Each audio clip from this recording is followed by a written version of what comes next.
우리 인간의 살아가는 관계 속에서는 소통이라고 하는 것이 있습니다.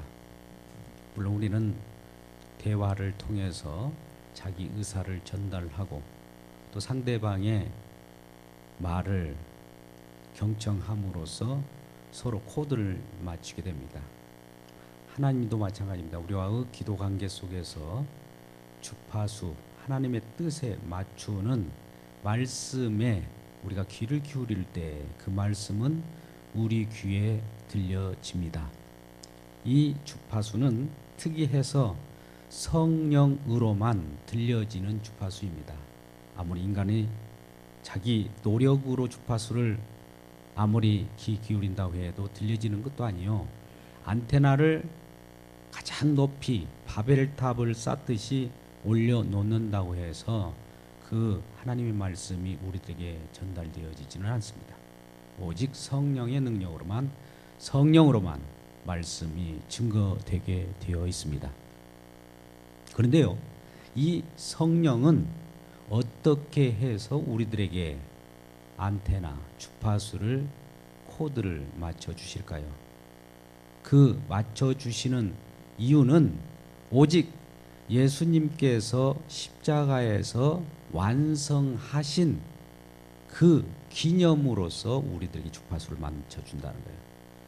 예수 그리스도의 십자가에 매달림 없이, 십자가의 희생 없이 오는 성령은 악령이고요. 십자가를 얘기하지 않는 그러한 말씀은 사단의 노략입니다. 그래서 오늘 말씀도 들을 때는 하나님과의 교제, 하나님의 음성을 듣는 법, 별 가지 책들이 기독교 서점에 많이 나와 있습니다만 그것이 과연 성령의 조명하에서 들려지는 말씀인지는 우리가 분별해야 되겠죠. 우리도 흔히 말하기를 하나님과 교제하라, 또 하나님과 동행하는 삶을 살아라 하는 말은 수없이 많이 해옵니다. 그런 말을 들었지만 뭐가 하나님과 교제하는 것이며 하나님을 말씀을 듣는 것이고 동행하신지에 대해서는 분명한 어떤 해답은 없습니다. 무조건 우리에게 보이는 것으로 나타나진 것은 기도하고 말씀 보는 그 행위로만 우리가 이렇게 판단하기가 쉬운데요. 여러분, 기도하고 성경 보는 것도 중요하지만 우리 일상생활 모든 것을 통해서 하나님께서는 하나님의 말씀을 전달해 줍니다. 그게 바로 사건입니다. 우리 가정에서 일어난 사건이 있을 거예요. 우리 주변에서 일어난 사건이 있을 겁니다. 내가 몸담고 있는 직장에서, 일하는 곳에서 일어나는 모든 걸 통해서 하나님은 음성을 들려주신다는 이 사실을 깊이 명심하시는 저와 여러분 되시기를 주님의 이름으로 축복합니다. 결국 우리는 요즘 사회 속에서도 소통하려는 움직임이 왕성하게 이루어지고 있습니다. 그러한 것들이 곳곳에서 발견되곤 합니다. 저는 어느 곳을 지나가다가 이런 글귀를 봤어요. 그들도 물론 자기들의 유익을 구하고자 어떤 소통하는 노력을 갖는 것 같은데 이런 손길을 뻗칩니다. 빛에서 빛으로, 우리 빛이라고 하면 두 가지 발음이 있잖아요. 지읒 받침으로 하는 빛, 채무, 빛에서 빛으로, 광명으로 이런 뜻이죠. 그러면서 빛에서 빛으로라는 문구를 크게 써놓고 또 주로 이제 교각 내부, 다리 밑에 이런 데다 크게 써놓습니다. 보니까 빛에서 빛으로 써놓고는 파산에서 희생, 파산 회생 신청 해놓고 큰 자기 전화번호를 써놓는 거 보게 되죠. 물론 이들은 용역 깡패들이죠. 자기들이 빚을 대신 받아주겠다고 하는 그런 노림수입니다. 근데 요즘엔 또 이런 것도 있어요. 어느 상가 분양하는 곳에 가보면 돈 세다가 잠들게 하소서, 돈을 세다가 잠들게 하소서. 이 말은 상가 분양, 마지막 기회 이런 표시를 하면서 이제 분양 하나 남았다는 거죠. 돈 번다는 겁니다. 그 분양을 받음으로써. 이것도 결국 우리들 많은 고객들을 확보하기 위한 소통의 몸부림입니다. 이들도 고객들과 소통해야 무엇인가 얻을 것이 있고 줄 것이 있는 것 아니겠습니까? 우리는 하나님과의 교제, 또 하나님과의 동행, 하나님과의 관계 속에서 살아가는 것을 일명 동행이라고 하죠. 우리가 창세기 보면 에녹이라고 한 자가 하나님과 300년 동안 동행했다고 합니다. 그리고 300년 동안 동행했을 뿐만 아니라 죽음을 보지 못하고 하나님께 올림 받았다는 것, 그런 말씀을 하지 않습니까? 그렇다면 이 동행했다는 것이 무엇일까요? 하나님이 날마다 옆에서 일일이 간섭했다, 그런 말씀일까요? 네, 물론 같은 말입니다만 우리 생활 일상사 모든 것이 내 마음대로 돌아간다고 생각하는 이 상태는 하나님이 동행하지 않는 거예요. 근데 나도 모르게 내 마음대로 안 되네, 내 의지대로 안 되네, 이럴 때 전적으로 하나님께 맡기는 이 상태를 주님이 동행하셨다라고 하는 거예요. 이것이 하나님과 동행하는 삶입니다. 우리는 신앙을 하면서도 내 할 일이 있다라고 생각하지 않아요. 물론 내 할 일은 내가 해야 되는데 이것이 주님 안에서 이루어진다는 사실 아세요? 내일 따로 있고 하나님 따로 있습니까? 내일 나 따로 있고 하나님 따로 이렇게 별개체로 있다면 하나님과의 관계가 아직 이루어지지 않는 거예요. 그런데 우리는 살아갈 때 모든 일이 내 마음대로 안 될 뿐더러 또 안 될 것 같은 것도 또 이루어지는 일도 있을 거예요. 그것은 내 의지대로 되지 않는 이 상태를 하나님이 동행하시기 때문에 그렇습니다. 내 의지대로 될 것 같으면 하나님 필요 없죠. 내 의지로 될 것 같으면 내 뜻대로 하늘나라도 내 노력으로 갈 수가 있을 거예요. 그러나 하나님은 우리의 인간의 한계를 분명히 하게 합니다. 인간의 무력한 존재라는 것을 분명히 해주고자 하는 거예요. 이스라엘 선지자도 우리들에게 소통의 문제를 가지고 얘기합니다. 이 백성들은 눈이 있어도 보지 못하고 또 마음으로 깨달아 구원을 받을까 염려한다. 이 이스라엘 백성 하나의 모델을 놓고 이들이 깨닫지 못하게 하는 역할을 이사야 선지자가 해요. 여러분 잘 보십시오. 하나님이라면 우리들의 모든 귀를 열어주고 마음을 깨닫고 하나님을 알게 하는 것이 하나님 뜻 아니겠습니까? 궁극적인 뜻은 그것인데 우리 자신을 알지 못하고 나도 하나님을 알 수 있어, 하나님을 깨달을 수 있어, 하나님 뜻을 내 스스로 파악해야 알 수 있다라고 하는 이 자만심 때문에 자긍심을 꺾어버리기 위하여 이사야 선지자를 보냅니다. 이사야 6장 9절 말씀 속에서 그런 말씀, 너희는 듣긴 들어도 듣지 못하고 또 보긴 보아도 보지 못하도록 하나님이 귀를 막아버려요. 눈을 맹은으로 만들어버립니다. 한동안. 그 한동안이라고 하는 것은 그 땅이 황폐해질 정도, 완전하게 우리가 정말 보기 힘들 정도로 그러한 황폐한 상태까지 몰아붙여 놓고서야 하나님이 그때서야 눈을 열어 보게 해요. 이러한 이사야의 선지자의 역할이에요. 그러니까 이사야 선지자가 와서 많은 사람들에게 얘기해, 너희들은 듣지 못한다, 너희들은 보지 못한다, 이런 말씀만 전파하는 거예요. 여러분, 이런 선지자의 역할을 여러분들 어떻게 받아들이십니까? 너희들 이스라엘 백성들아, 너희들은 깨달을 수가 없어. 하나님을 만든지도 본다. 하나님 앞에 어찌 감히 하나님 앞에 나갈 수 있다라고 하면서 이런 말씀을 한다면 우리 마음은 굉장히 우라통이 터질 거예요. 그런데 이사야 선지자는 그런 말씀을 전파하도록 그 역할을 주문받았던 것입니다. 동일하게 신약 시대에도 세례 요한이라고 한 자가 있어요. 우리가 요한 복음 1장 1절부터 쭉 보면 태초에 말씀이 계시나 말씀이 하나님과 함께 계셨으니 이 말씀은 하나님이시라. 그러면서 생명의 빛으로 오시니 하나님에 대해서 쭉 설명하면서 11절 정도 가면 이 하나님이 자기 백성에게 왔으나 이 백성들이 하나님을 영접하지 못했다고 해요. 하나님을 알아보지 못한 거예요. 그러나 누군가 눈을 떠주고 또 귀를 열게 해서 알게 하는 자들이 있더라는 거죠. 그게 바로 12절 영접하는 자, 곧 하나님의 뜻대로 부르심을 입은 자들에게는 하나님의 자녀가 되는 권세를 주셨다라고 하는 것이죠. 이 말을 세례 요한이 와서 이 얘기를 하는 거예요. 생명의 빛인 예수 그리스도가 이 땅에 왔는데도 불구하고 이 이스라엘 백성들은 깨닫지도 못하고 아직도 듣지도 못하는 귀머거리와 맹인으로서 존재했더라는 거죠.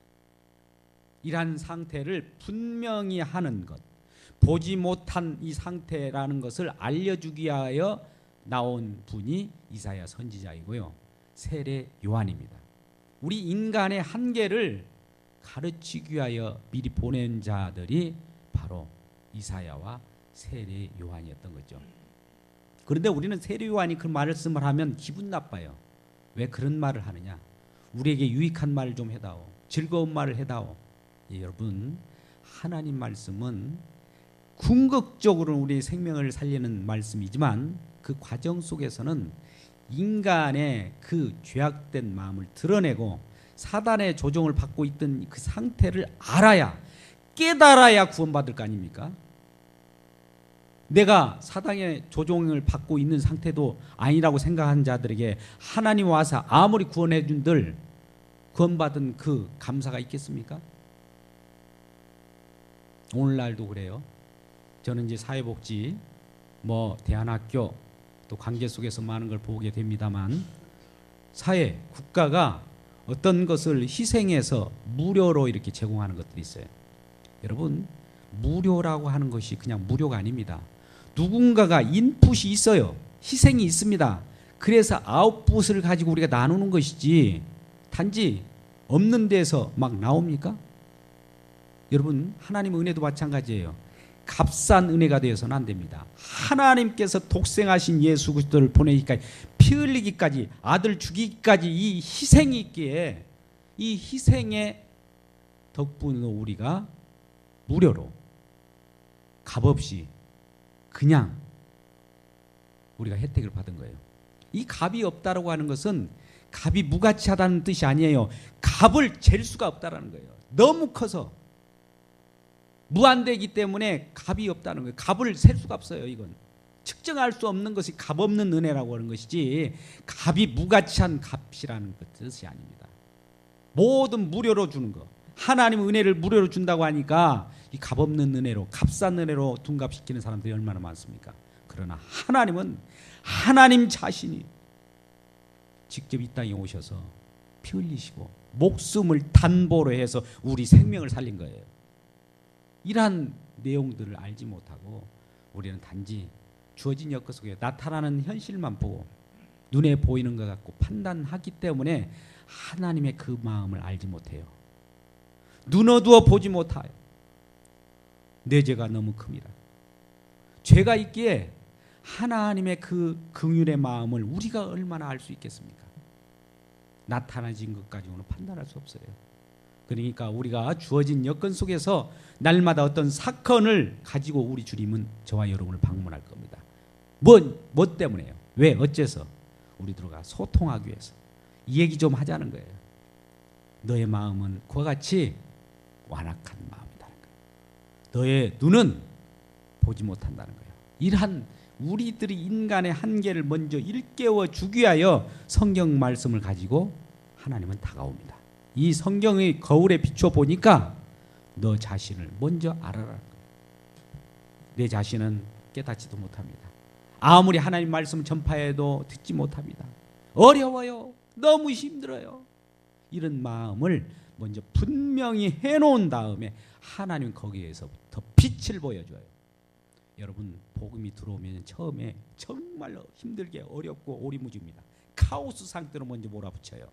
그런 다음에 거기서 하나님이 한 줄기 빛을 보내서 복음으로 여러분을 구원해내고 그 뜻을 알게 깨닫게 해서 나중엔 장차 하나님의 영광 가운데 거하게 만든 놀라운 역사를 펼친다는 이 사실을 기억하는 저와 여러분 되시기를 주의 이름으로 축복합니다. 그래서 하나님 말씀이 선포될 때 우리 마음은 완악하기 때문에 너무 받아들이기가 힘들어요. 쉽게 받아들이지 않습니다. 저도 그랬어요.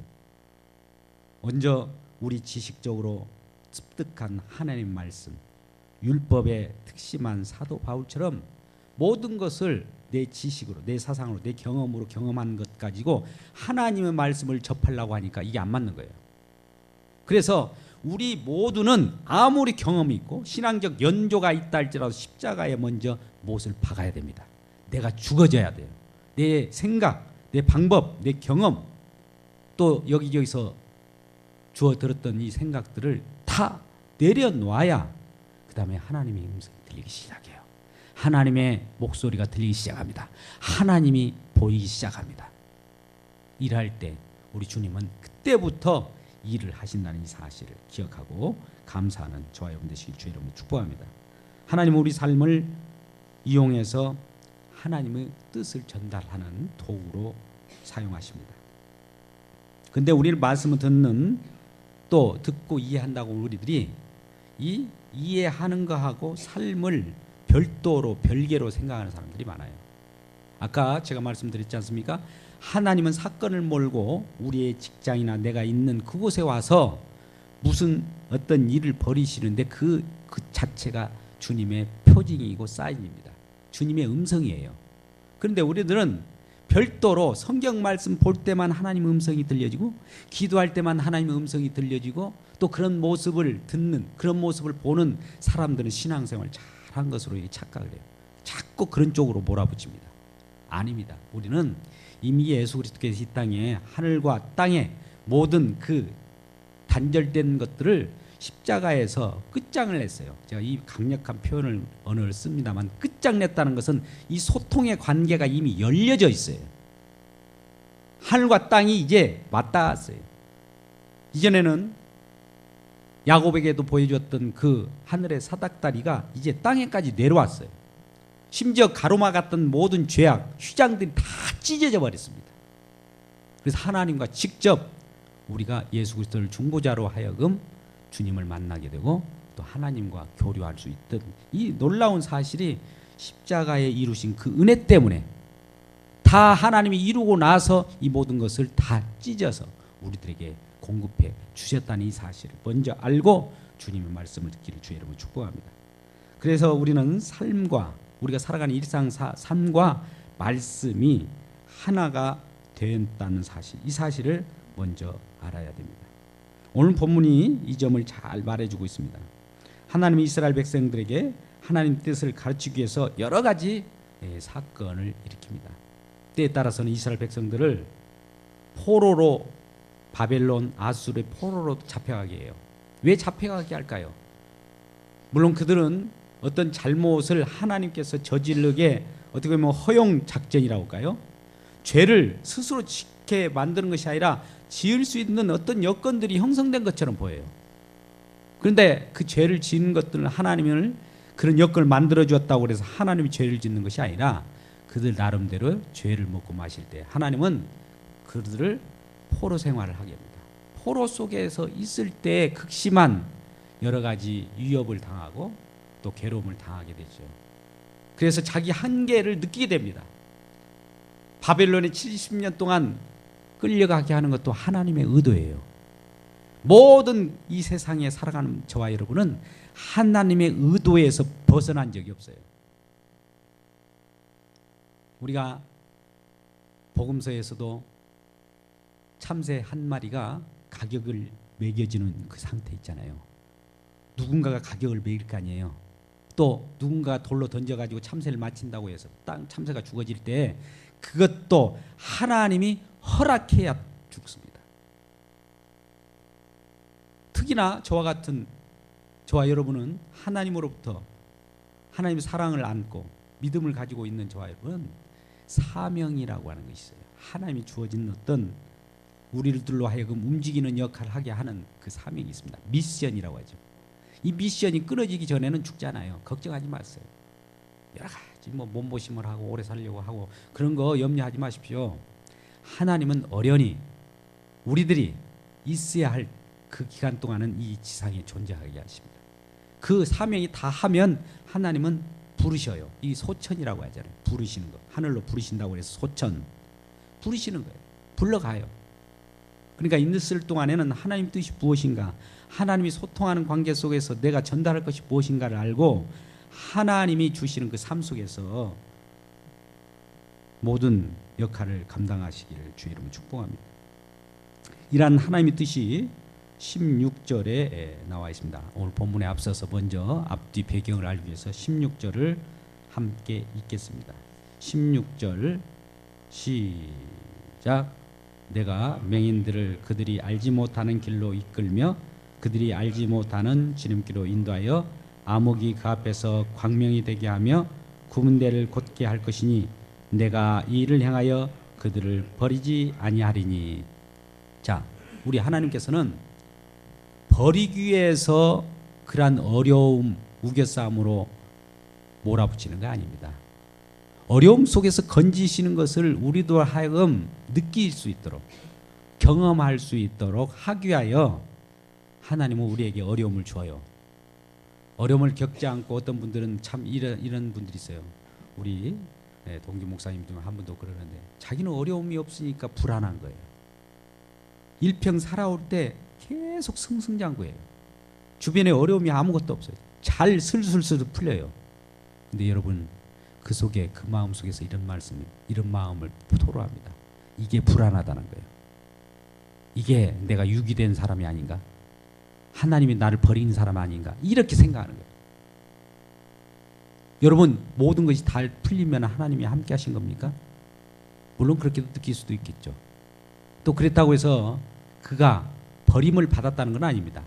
자기 자신이 그렇게 느껴진다는 거예요. 왜? 어려움 공경에 처해봐야 거기에서부터 위경으로부터 내 건짐을 받는 그 경험을 할 거 아닙니까? 근데 그런 일이 없더라는 거예요. 참 신비한 그런 사람들도 있죠. 그러나 우리들은 굴곡 여러 가지 낮은 곳이 있을 때 하나님께서는 높은 곳으로 올리시고 또 첩경을 낸다고 그 길을 펴줍니다.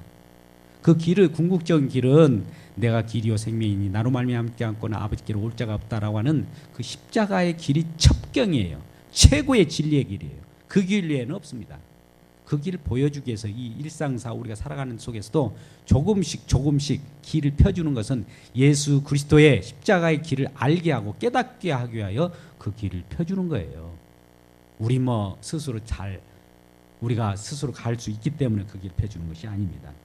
그래서 오늘 말씀 속에서도 이러한 이스라엘 백성들에게 16절에서 말씀하신 것처럼 지금껏 하나님을 보지 못하고 맹인이었던 그들에게 하나님의 말씀을 듣고 또 귀머결했던 그들이 귀를 열게 하는 거죠. 깨닫게 하는 거예요. 그래서 결국 첩경으로 이끄신다고 하는 그 말씀, 하나님의 약속은 분명히 저와 여러분에게 주어졌습니다. 그렇습니다. 우리가 그런데 이러한 길을 간데도 불구하고 그 길을 알지 못하면 오리무중이죠. 오늘날 쉽게 말씀드려서 하나님이 제시하신 그 복음을 모르면 어떤 일이 벌어지는지 아세요? 복음을 모르는 만큼 우상 숭배로 나아가게 됩니다. 그래서 그렇게 복음을 강조하는 거예요. 하나교회도 그래서 그렇게 복음을 모르는 만큼 자기도 눈 어두워 보지 못하니까 우상 숭배를 하게 되는 거예요. 우상 숭배가 뭔지 아세요? 뭘 만들어 놓고 동상을 만들어 놓고 절하는 겁니까? 아니에요. 내 욕심대로 내 중심대로 살아가는 이 자체를 우상 숭배라고 그래요. 탐심이 우상 숭배입니다. 기도할 때도 그래요. 내 기도를 내 탐심으로 내 욕구 충족을 위하여 기도한다는 것은 그 기도가 우상 숭배예요. 그래서 바른 기도를 가르쳐 주는 거 아니겠어요? 바른 기도를 가르쳐 주면 사람들은 왜 그런 것만 있느냐? 우리들은 그동안 이와 같이 기도를 해왔다는 거예요. 그걸 고집해요. 근데 하나님은 빛을 보여주고 복음을 보여주면 그 길에서 떠나게 됩니다. 복음의 능력이 그러한 우상 숭배와 같은 기도의 길에서 벗어나게 만들어줘요. 곧은 길로 가게 만든다는 것이죠. 이 복음을 모르는 만큼 우상 숭배로 나가는 이 길은 말씀을 가지고 이 얘기를 하게 되는 것이죠. 이 말씀에 대해서 신약성경 마태복음 23장을 한번 볼까요? 이 이스라엘 백성들 특히 그들이 어떻게 하나님께 독서를 맞았는가. 예수님은 강하게 비판했습니다. 여러분 보십시오. 23장 한번 마태복음 보십시오. 전장이 그렇습니다. 서기관들과 1절, 2절 보겠습니다. 서기관들과 바리새인들이 모세의 자리에 앉았으니, 모세의 자리에 앉았다는 것은 율법 위에 앉았다는 것입니다. 쭉 보십시오. 13절 화 있을진저 예시가는 서기관들과 바리새인들이여 너희는 천국문을 사람들 앞에서 닫고 너희도 들어가지 않고 들어가려 하는 자도 들어가지 못하게 한다. 이 바리새인과 서기관들이 율법에 충실했던 사람들이에요. 오늘날 율법주의와 같은 겁니다.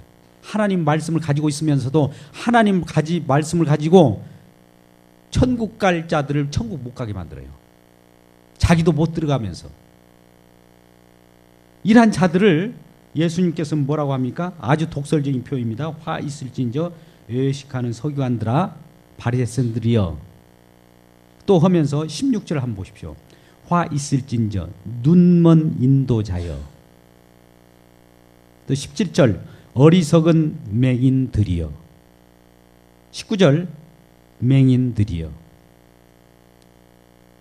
또 24절에도 그렇게 맹인된 인도자여. 이 예수님께서 이란 이스라엘 백성 바리새인과 서기관들에게 이런 독서를 품어요. 아니야, 하나님 예수님이 어떻게 점잖지 않게 그런 독서를 품습니까? 여러분, 하나님은 의로운 재판장이심과 동시에 우리에게 의로운 의분의 이런 말씀을 하시는 거예요. 가차없이 하나님의 말씀을 쫓지 못하고 뜻을 깨닫지 못한 자에게는 큰 소리로 외칩니다. 본문으로 돌아와서 오늘 말씀 14절을 한번 볼까요? 앞뒤 구절과 연결해야 되기 때문에 그렇습니다. 이사야서 42장 14절을 같이 읽겠습니다.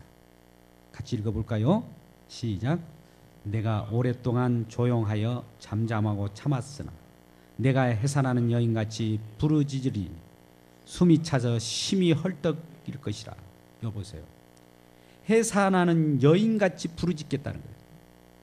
하나님은 우리 마음, 내 안에 잉태된 자녀를 껴안고 이걸 해산해야 되는데 소리를 질러 부르짖는 거예요.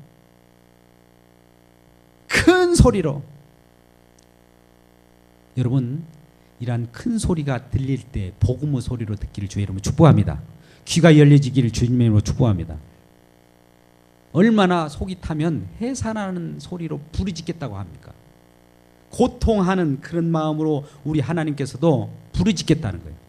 부르짖는 이 소리를 들으라는 거예요. 이 부르짖는 소리가 아까 마태복음 23장에는 독사의 자식들아 라고 하는 표현으로 들려질 수도 있어요. 깨닫지 못하고 아직도 하나님의 말씀을 가지고 하나님 천국을 인도해야 될 자가 맹인 인도자가 되어버렸다는 거예요. 오늘날 율법주의 조심하십시오. 예수님이 십자가에서 이루신 내용들 그대로 전파하지 않고 인간의 행위를 중장합니다. 이게 바로 종교예요. 종교. 이 종교도 복음이 들어오면 스르륵 다 녹아내립니다. 17절 말씀을 같이 읽겠습니다. 시작. 조각한 우상을 의지하여 부어맞는 우상을 향하여 너희는 우리 신이라 하는 자는 물리침을 받아 크게 수치를 당하리라. 이제 복음의 빛이 들려오면 그동안 바리새인과 같은 이런 자들, 또 자기가 스스로 할 수 있다라고 생각했던 자들이 수치를 당하고 그러한 죄악이 드러나게 되는 겁니다. 종교와 우상은 사단의 속상입니다. 속임수예요. 사단의 사기극이에요. 여러분, 종교의 내용이 어떤 것입니까? 종교의 내용이 뭐 우리들을 위협하는 내용입니까? 종교의 내용이 어떤 것인지 아세요? 종교의 내용은 이런 겁니다. 욕심을 버리고 마음을 깨끗이 하고 죄 안 짓고 마음을 비우고 이런 내용이에요. 이런 내용 많이 들어오잖아요. 여러분, 제가 죄를 지으라고 하는 말을 하는 것이 아니에요. 죄를 짓지 말라고 하는 얘기도 아닙니다. 복음을 알라고 하는 거예요. 이 언어를 잘 구분하시기 바라요. 자, 종교의 내용이 뭐냐면 내 마음을 비우고 내 마음을 깨끗이 하고 또 욕심을 버리는 이거예요. 이거 싫어할 사람 있어요? 이거 안 가르치는 종교가 있습니까? 그런데 여러분 한번 말씀을 보시자고요. 마태복음 12장 43절 한번 펴보겠습니다. 마태복음 12장 43절.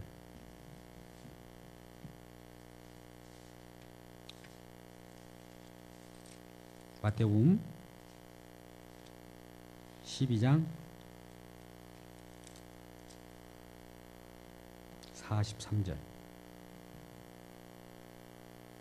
43절 44절 45절까지 읽겠습니다. 같이 읽겠습니다. 찾으셨으면 시작.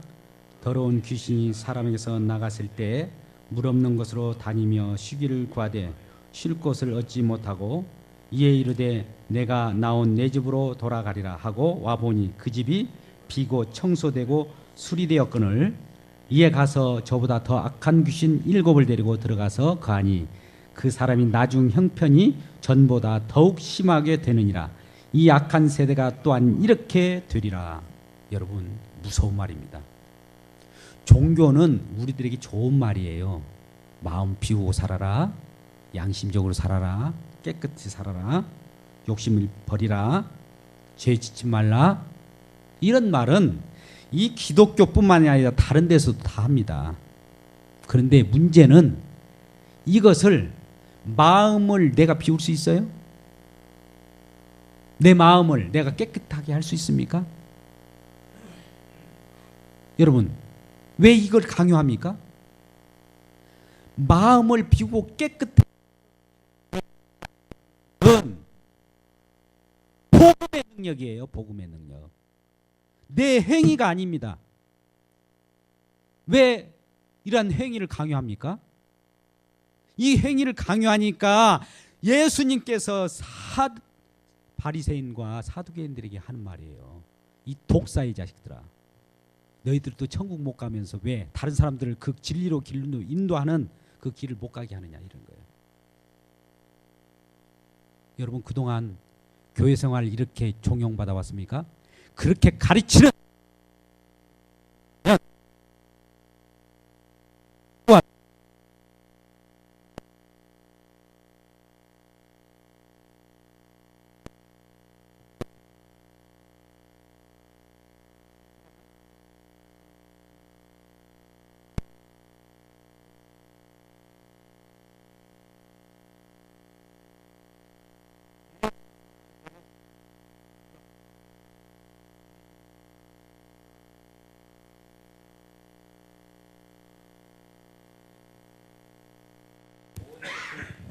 제어할 수 있는 능력이 됩니다. 복음이 없이는 잠시 잠깐은 반짝할 수 있어요. 여러분, 복음이 없는 곳, 여러분 이런 것입니다. 십자가의 복음을 모르고 하나님 말씀의 내용을 모르게 되면 세 가지 부류로 빠집니다. 첫 번째, 율법주의예요. 두 번째, 신비주의. 세 번째, 인본주의. 이 셋 중에 하나 빠져요. 우리 교회 율법주의 많이 싸움이 있었습니다. 신비주의, 저는 기도원 출신이기 때문에 신비주의와는 오래 거리가 멀어요. 한때 반짝했습니다. 여러 가지 기도를 하면 여러 가지 기적이 나타나요. 그 기적이 우리의 생명을 살려주는 건 아니거든요. 잠시 반짝할 뿐이에요. 사단의 속임수예요.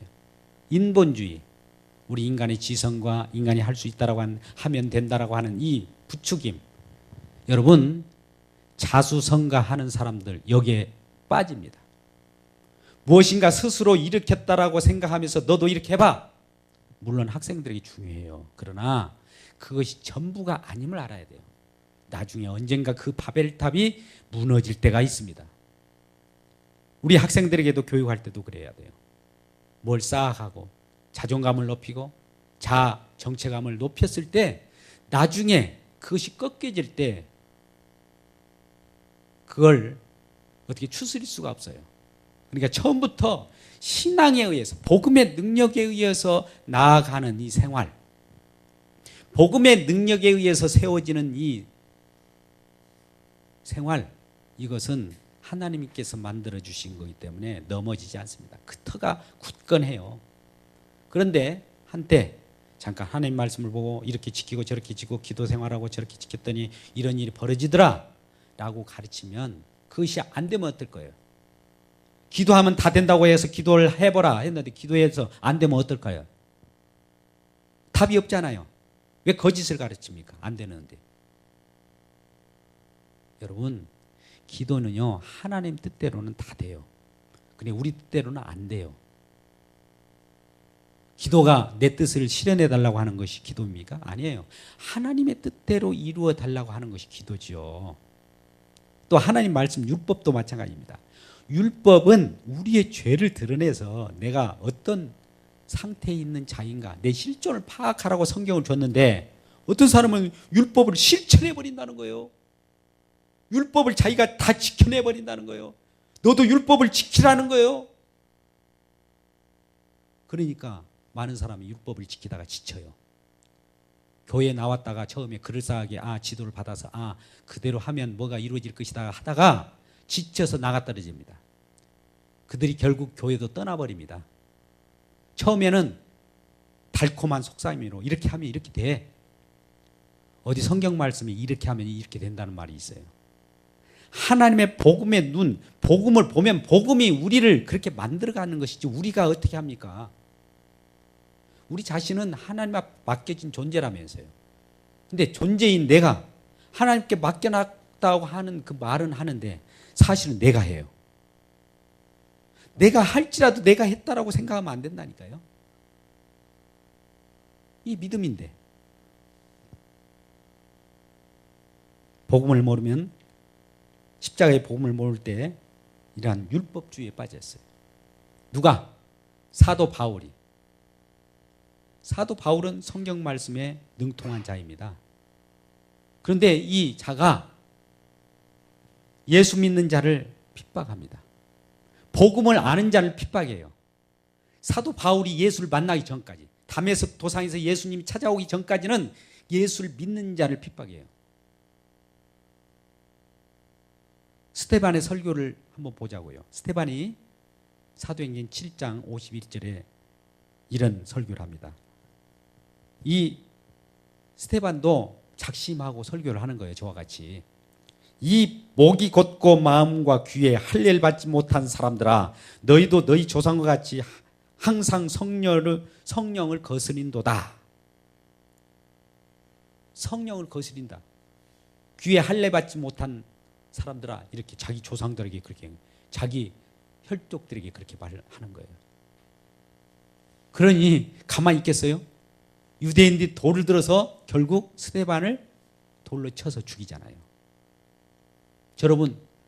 여러분이 저에게 지금 돌을 던져도 좋아요. 저를 죽이십시오. 제가 스데반입니다. 그럴 때에는 사도 바울이 그거에 말씀을 잘못 이해해서 잘못 깨달아서 결국 스데반을 죽였다는 거예요. 마찬가지로 주님의 자녀인 스데반을 죽이듯이 예수님을 우리가 죽이고 있는지를 몰라요. 왜요? 말씀을 가지고 있으면서 내가 어떤 걸 준수하려고 하고 뭔가 성경 속에 있는 것을 내 잘못된 지식으로 깨달을 때 이 우리는 성령의 능력으로만 하나님이 역사해야 돼요. 성령의 능력은 어디서 오느냐? 십자가에서 완성된 그 속에서 십자가의 영이 성령이에요. 다른 분이 성령이 아닙니다. 성령은 십자가의 영입니다. 다른 데서 보내신 것들은 다 악령입니다.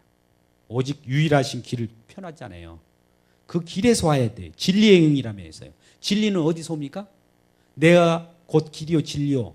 뭐 진리는 누구예요? 예수님이 보내신 성령이어야 될 거 아니겠어요? 예수 그리스도가 보내신 성령이 아닌 아무리 그럴싸한 성령이라 말을 하더라도 그건 성령이 아닙니다. 은사 사역하면서 성령 받으라고 하고 난리치는데 그 십자가에서 오지 않는 성령은 성령이 아니에요.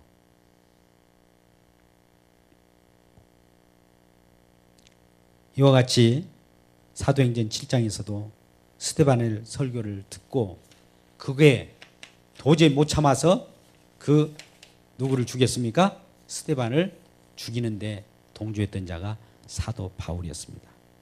근데 그가 다메섹에서 예수님 만나고 예수님의 복음을 접하고 나서는 180도로 달라집니다. 얼마나 자기의 행위가 그동안 잘못됐던가를 낱낱이 증거해줘요. 그러면 이런 예수님을 만났을 때 내 마음대로 만나집니까? 아니죠. 다메섹 도상처럼 예수님 찾아와서 만나주신 것처럼 저와 여러분이 예수님이 찾아오셔야 돼요. 복음의 능력이 우리를 덮쳐주셔야 됩니다. 그러기 전까지는 깨닫지 못해요. 복음의 능력이 우리에게 덮쳐지기 전까지는 이전에 혈기등등한 사도 바울과 같은 역할밖에 못해요. 다른 사람을 정죄합니다. 여러분 오줌날 그런 날에 사람들이 많이 있어요. 우리는 예수 그리스도의 십자가에서 우리에게 긍휼을 베푸시고 우리를 용서하신 그 은혜대로 십자가의 영을 받은 사람은 다른 사람들 다 용서해요. 긍휼의 마음으로 쳐다봐요. 심지어 우리는 앞으로 그럴 생각입니다. 신천지라고 하는 이단, 여호와증인이라고 하는 이단, 하나님 교회라고 하는 이단들이 와도 그들을 원수처럼 여길 것이 아니더라고요. 오히려 어느 날은 신천지를 위한 집회, 여호와 증인들이란 세미나 뭐 이런 것들도 한번 펼쳐볼 필요가 있어요. 그들이 우리 말씀에 비유해서 그들만 내 잣대로 재면 안 되겠더라고요. 그들을 용서하는 마음이 나와요. 십자가의 영은 용서의 영입니다.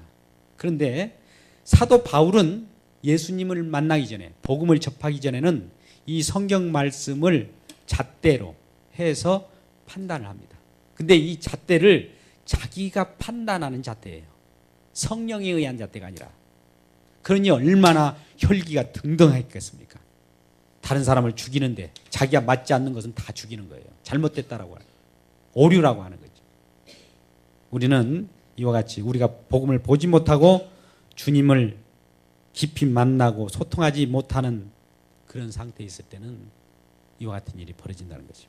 그러면 이와 같이 복음을 보지 못하고 소통하지 못하는 이유가 무엇입니까? 20절 말씀입니다. 이사야서 42장 20절 말씀을 읽겠습니다. 20절 말씀 시작. 내가 많은 것들을 볼지라도 유의하지 아니하며 귀가 열려 있을지라도 듣지 아니하였다. 예.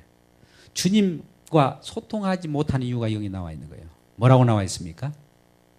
그 반응이 뭐예요? 많은 것을 볼지라도 유의하지 않는다는 거예요. 유의하지 않는다. 왜 우리가 이 시간에도 마찬가지입니다. 이 예배 시간 작은 시간인데도 불구하고 귀를 쫑긋하고 집중하고 초점을 맞춰서 이렇게 왜 유의하지 못하는 이유가 뭘까요?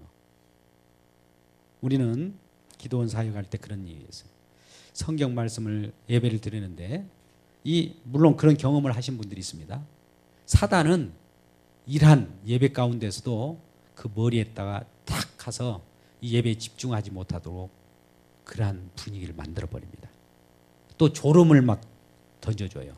유의하지 못하게, 집중하지 못하게. 저 말씀을 들으면 생명을 얻기 때문에 사단은 가만히 두지 않습니다. 못 듣게 하려고 졸게 만들고요. 또 못 듣는 위치, 멀리 소리 안 들린 뒤쪽에 앉는다든지 그런 쪽으로 사단들이 막 인도해요. 그래가지고 그것을 나는 예배 드렸다라고 하는 것만 알지 유의하지 못한다는 거예요. 20절 말씀 그러지 않습니까? 내가 많은 것을 볼지라도 예배 가운데 나와서 많은 걸 봐요. 근데 유의하지 못했다는 거예요. 뭐? 복음을 보지 못했다는 거예요. 예수 그리스도를 보지 못했다는 거예요. 예배 많이 나오면 뭐합니까? 예수님을 만나지 못하면 황이지. 그러지 않겠어요? 또 20절 하반절에 이런 말씀이 있어요. 귀가 열려 있을지라도 듣지 아니한다. 귀는 열려 있는데 지금 딴 데 신경을 쓰고 또 들리지도 않는 거예요. 말은 분명히 전달됐는데 이 소통이 잘 안 되는 거예요. 우리 인생길에서 이러한 일들이 많이 나타나지 않습니까? 그래서 어렵다고 그래요. 유의해 보지도 않고 어렵다고 그래요. 어렵다고 하는 사단의 사술이 먼저 탁 끼어버립니다. 누구 계략인지 아세요? 사단의 계략이에요. 복음은요, 열리면 너무 쉬워요. 그것도 너무 쉬워요. 근데 안 열리고 유의하지 않으면 너무 어려워요. 그것도 너무너무 어려워요. 여러분, 어떤 것을 택하십니까? 물론 우리 성령이 오셔서 귀를 열어주시고 귀를 할례받게 하면 너무나 쉬워요. 근데 성경 말씀을 그렇게 정통한 이스라엘 백성은 아직도 지금도 예수님을 믿지 않습니다. 예수님을 만나지 못했어요. 그들이 아무리 지혜롭고 토라를 가지고 있고 탈무드 그런 경험들을 가지고 세상을 지배하고 있는지 모르지만 이 세상은 지배할 수 있어요. 세상 지혜를 가지고 있기 때문에. 그러나 예수님을 못 만나고 있는 거예요. 생명을 얻을 수 없어요. 성경책 들고도 천국 못 가는 거예요. 이런 안타까운 현실이 참 우리 앞에 가로막혀 있다는 거예요. 그런데 이런 일들을 누가 버리시느냐? 하나님께서 이 일을 하신다는데, 여러분, 하나님은 나쁜 하나님이 아니에요. 여러분 보십시오. 귀를 막았다는 것이 누가 막았느냐? 하나님 그렇게 하신다는 거예요. 또 보지 못하게도 하나님 하신다는 거예요. 근데 그것도 일정 기간 동안에 하나님이 우리 마음을 완악하게 허용하십니다. 그러나 그 완악하게 한 우리들이 얼마나 완악한 자인지를 깨닫게 선지자를 보내, 이사야 선지자를 보내고 세례 요한을 보내서 알게 한 다음에 그 다음에 빛이 와요. 그래서 이러한 빛이 필요하다는 것을 알고 그분 한 분만으로 만족하게 된다는 거예요. 이러한 작전이 하나님이 벌이시는 일입니다. 결국 우리들은 이 땅이 황폐한 곳이 많을 때까지 하나님께서는 많은 사람들로 하여금 완악하게 해요. 서로 경쟁하게 하고 서로 종교라는 이름으로, 기독교라는 이름으로 서로를 정죄합니다. 서로를 판단합니다. 그 율법을 가지고 활용합니다. 그 하나님의 법을 잘못 쓴 것이죠. 그런데 이스라엘은 전혀 하나님의 마음을 발견하지 못한 거죠. 오히려 우상을 의지하고 우상을 신이라고 하는 어리석음으로 나아가게 되었습니다. 하나님 음성을 듣지 못하는 기머거리요, 하나님을 보지 못하는 맹인이었던 것이죠. 이스라엘에 있어서 광야 40년은 이와 같은 생활이었습니다. 결국 하나님께서 그들을 이끄셨고 또 그들과 함께 했다는 이 사실을 기억하지 못하고 때로는 내 보이는 것으로만 하나님께 요구하고 또 하나님을 여겼던 것이죠. 그런데 여러분, 이 말씀을 맺으면서 이런 말씀을 드리고자 합니다. 여러분, 우리는 하나님은 복음을 보기를 원해요. 우리가 복음을 보면 또 복음을 들으면 이 복음의 능력이 우리를 모든 일들을 해결해 줘요. 내가 해결하는 것이 아닙니다. 믿음 생활은 내가 하려고 하지 마십시오. 복음의 능력이 해결한다는 이 사실을 기억하면 복음이 들어오니까 복음의 빛이 들어와서 이 복음의 빛이 예수 그리스도인데 예수 그리스도께서 이 땅에 내려왔는데 이 내려왔으면 그분이 메시아임을 알고 영접하는 자, 곧 그 이름을 믿는 자들에게 하나님 자녀가 되는 권세를 주신다고 했잖아요. 그분이 왔는데 우리는 이런 생각을 해요. 그 빛이 왔으되 빛이 온 것하고 상관없이 내 행위를 하고 있어요. 복음의 빛 가운데 거해버리면 그 빛이 우리를 영접하게 만들고 우리를 하나님의 자녀를 만들어버리는 그런 역할을 하신다니까요. 하나님의 능력이에요. 우리 생명을 살리는 것은 내 능력이 아닙니다. 여기 설교자의 능력도 아니에요. 말씀의 능력이 살리는 거예요. 저는 부족해요. 제가 바라는 이 목소리도 별로 듣기 싫은 목소리일 거예요. 고함은 고함대로 또 지를 때도 있어요. 좋은 말을 해주지 못합니다. 그러나 이러한 연약한 저일지라도 이사야와 같은 세례요한 같은 그런 말씀이라 할지라도 하나님의 말씀이 그 속에 담겨져 있다는 사실을 기억하고 그 속에서 하나님만이 우리를 살리신다는 그 믿음으로 살아가는 저와 여러분 되시기를 주의 이름으로 축복합니다. 오늘 진정으로 복음 말씀은 아까 해산하는 자의 소리처럼 크게 듣기를 주의 이름으로 축복합니다. 해산하는 자가 큰 소리를 지르잖아요. 얼마나 고통스러운 그 고함을 지르겠습니까? 이러한 그 마음으로 우리 하나님께서 우리들에게 복음의 목소리를 들려주시는 거예요. 두 번째는 이 하나님 말씀을 큰 글자로 보시기를 주의 이름으로 축복합니다. 오늘 우리가 기독교 서점에 가면 큰 글자 성경, 여기도 그렇게 되어 있네요. 큰 글자 굿데이 성경. 얼마나 하나님 말씀이 작게 보이길래 큰 글자로 눈에 쏙쏙 들어올 수 있도록 이 성경을 만들겠습니까? 하나님의 복음 말씀이 크게 들려야 돼요. 예수님이 크게 보여야 돼요. 세상은 작게 보여야 되고, 이랬을 때 생명이 우리 가운데 쑥 들어와서 저와 여러분이 하나님과 소통의 관계, 소통의 문제가 다 해결되어서 보고 듣는 은혜가 충만하게 된다는 이 사실을 알고 보고 듣는 은혜가 저와 여러분 삶에 충만하시기를 주님의 이름으로 축복합니다. 기도하겠습니다.